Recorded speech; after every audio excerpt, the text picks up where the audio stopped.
ભારતની સંસ્કૃતિમાં દેવતાઓને અર્પણ, પિતૃઓને તર્પણ અને સમાજને સમર્પણ સમાયેલું છે. પૂજ્ય શ્રી પ્રફુલ્લભાઈ શુક્લ, વલસાડના પારનેરા પાસે ચીચવાડા ગામે ચાલી રહેલી વિશ્વવિખ્યાત કથાકાર પૂજ્ય શ્રી પ્રફુલ્લભાઈ શુક્લની 894મી શ્રીમદ ભાગવત કથામાં આજરોજ ભારતીય જનતા પાર્ટી મહિલા અગ્રણી શ્રીમતી જિગીસાબેન પટેલના નિવાસે ભાગવત દશાશ યજ્ઞ યોજાયો હતો, જેમાં કથાના આયોજક ચીચવાડા ગામની બહેનો અને લોકગાયક દીપક બારોટે ભાગ લીધો હતો. આ પ્રસંગે પૂજ્ય શ્રી પ્રફુલ્લભાઈ શુક્લે કહ્યું હતું કે ભારતની સંસ્કૃતિમાં દેવતાઓને અર્પણ, પિતૃઓને તર્પણ અને સમાજને સમર્પણ સમાયેલું છે. જે પોતાનું જ વિચારે છે તે સ્વાર્થી છે, જે સર્વનું વિચારે છે તે પરમાર્થી છે. સંપત્તિથી સાધન મળે છે, સાધનાથી સુખ મળે છે. આજે યજ્ઞમાં શ્રીમતી જયનાબેન, શ્રીમતી ગાયત્રીબેન, શ્રીમતી રૂપાબેન, શ્રીમતી અમિતાબેન, શ્રીમતી કાંતાબેન, શ્રીમતી કેતનાબેન, ઇલાબેન જેવી મહિલાઓ ઉપસ્થિત રહ્યા હતા. સ્કૂલ ફળિયા હોલમાં ચાલી રહેલી શ્રીમદ ભાગવત કથામાં આજે નરસિંહ પ્રાગટ્ય અને પ્રહલાદ ચરિત્રનું વર્ણન કરવામાં આવ્યું હતું, જેમાં આ વિસ્તારના લોકલાડીલા ધારાસભ્ય શ્રી ભરતભાઈ પટેલ ઉપસ્થિત રહ્યા હતા. તેમણે પ્રાસંગિક ઉદ્બોધન કર્યું હતું. સરપંચ સંઘના પ્રેસિડેન્ટ શ્રી વિનોદભાઈ પટેલ, ભાગવડ ગામના સરપંચ શ્રી ધર્મેશભાઈ કથા શ્રવણમાં ઉપસ્થિત રહ્યા હતા. આવતીકાલે શનિવારે કથામાં શ્રી કૃષ્ણ જન્મોત્સવ ઉજવવામાં આવશે.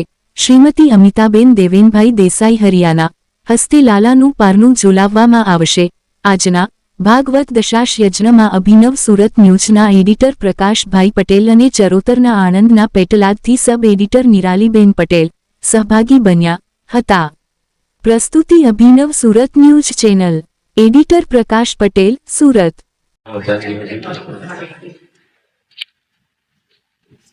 ભગવતી મહારાજના ચરણો વંદન, ગોપીને વંદન. પરમ પૂજ્ય કથાકાર આદરણીય પ્રફુલ્લભાઈ બાપુના ચરણો વંદન. સર્વે કલાકારોને પ્રણામ. કથાના આયોજકોને અભિનંદન. મારી સાથે પધારેલા રનકવાડા ગામના સરપંચ અને સરપંચના પ્રમુખ શ્રી વિનોદભાઈ, પાલગાવાડાના સરપંચ શ્રી રમેશભાઈ, બીજા મારા બંને ભાઈઓ, ચીચવાડાના ભાઈઓ અને બહેનો, ખાસ ભાગવત કથાના રસ પ્રેમી ભાઈઓ, જિગીસાબેન તાલુકા પંચાયતના સભ્યશ્રી, મિત્રો, પ્રફુલ્લભાઈની કથા તો અવારનવાર મારે આયોજન બી કર્યું છે, સાંભળી બી છે. કેમ કે મારા એમના દરબારમાં જ મેં પ્રફુલ્લભાઈની 3 કથા કરાવી સીધો છે. પાલેરા ગામમાં પાછી 1989માં હું સરપંચ હતો. આજ મારા મતદારો પણ છે, નીરુબેન છે, બધા મારા ચીનાપુરાના સાથી મતદારો છે. 1989માં સરપંચ હતો ત્યારે બાપુની હનુમાનજી મંદિરમાં કથા રાખેલી. આજે રાધા કૃષ્ણ મંદિર જે નિર્માણ થયું છે તે ટાઈમે બાપુના કથામાં જે કઈ આપણે બંધોળ બેઠેલો એ રાધા કૃષ્ણ મંદિરમાં આપણે સંપૂર્ણ વાપરેલા. 1989 પાછળ ત્યારે આપણે રામાયણ કથા આપણે બાપુ નાટે રાખી હતી. ત્યાર પછી હનુમાનજી મંદિરમાં ફરી પછી આગળ મારા ઘરના દરબારમાં આપણે સર્વનથી સમૂહ લગ્ન કરીએ છીએ દર વર્ષે. એના લાભાર્થે બાપુની 3 કથા મેં મારા ભાગરાવાળા દરબારમાં આપણે રાખી ચૂક્યા છે. એટલે બાપુની કથા સાંભળવાનો એક લાહો હોય. તમે આ બહેનો છે, સમય કરીને આ કથાનો અવશ્ય લાભ લો. ભગવત કથા કરે છે, રામાયણ કથા કરે છે, વિકલીય કથા કરી ચૂક્યા છે. હવે 894 ની કથા એ સામાન્ય વાત નથી. દેશ વિદેશમાં પણ બાપુ કથા કરી રહ્યા છે. 48 દેશો, આપણે દુનિયાના 48 દેશનો પ્રવાસ કરીને કથા કરી રહ્યા છે. એટલે એમને એક તો કથા, ભગવત કથા પણ એમને ખૂબ પ્યારી કથા છે. અને એ કથા સાંભળવો એક લાભો છે. તમે નસીબદાર છે બહેનો અને ભાઈઓ. એ કથા સાંભળવી, એમાં કથામાંથી આપણે ફાયદો જ થાય છે.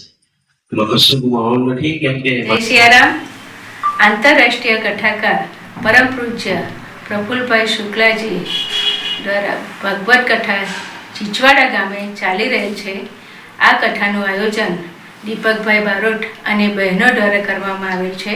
તારીખ 17/6/26થી 23/6/26 સુધી 4 થી 6 વાગ્યા સુધી આ કથા ચાલી રહી છે. આવતીકાલે આ કથામાં શ્રી કૃષ્ણ જન્મોત્સવ ઉજવવા જઈ રહ્યા છે. તો ભાવિક ભક્તોને આ કથામાં પધારવા માટે હાર્દિક આમંત્રણ છે. આપ સૌ કથામાં પધારો અને આશીર્વાદને પાત્ર બનો એવી આશા અને અપેક્ષા રાખું છું. અસ્તુ. જય સિયારામ. જય સિયારામ. જય સિયારામ. બરાબર. જય સિયારામ. અમારા વલસાડ તાલુકાના પાનેરા પાસે ચીચવાડા ગામની અંદર સ્કૂલ ફળિયામાં શ્રીમદ ભાગવત કથા ચાલી રહી છે. લોકગાયક દીપક બારોટ અને બેન આ ગામની બહેનો દ્વારા આ કથાનું આયોજન થયું છે. ખૂબ જ આનંદથી ગ્રામજનો આ ભાગવત કથામાં ભાગ લઈ રહ્યા છે. અમારો નિવાસ છે જેમને ત્યાં એ ભારતીય જનતા પાર્ટીના મહિલા અગ્રણી વલસાડ જિલ્લાના ઉપપ્રમુખ જિગીષાબેનના નિવાસે ભાગવતનો દશાંશ યજ્ઞ સંપન્ન થઈ રહ્યો છે.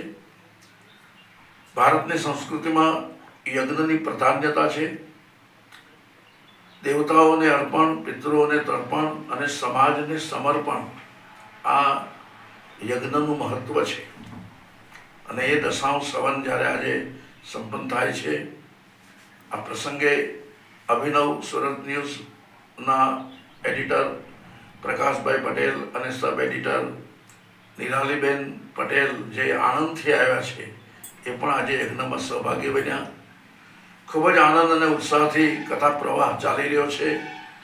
આવતીકાલે કથામાં કૃષ્ણ જન્મ ઉત્સવ ઉજવાશે, જેમાં અમિતાબેન દેવેનભાઈ દેસાઈ હરિયાવાળાના હસ્તે લાલાનું પારણું ઝુલાવવામાં આવશે. કથામાં અમારા વલસાડના લોકલાડીલા ધારાસભ્ય શ્રી ભરતભાઈ પટેલ પણ ઉપસ્થિત રહેશે. સર્વને અભિનવ સુરત ન્યૂઝ ચેનલના માધ્યમથી કથામાં પધારવાનું ભાવભર્યું આમંત્રણ છે. અસ્તુ. ધન્યવાદ. જય સિયારામ.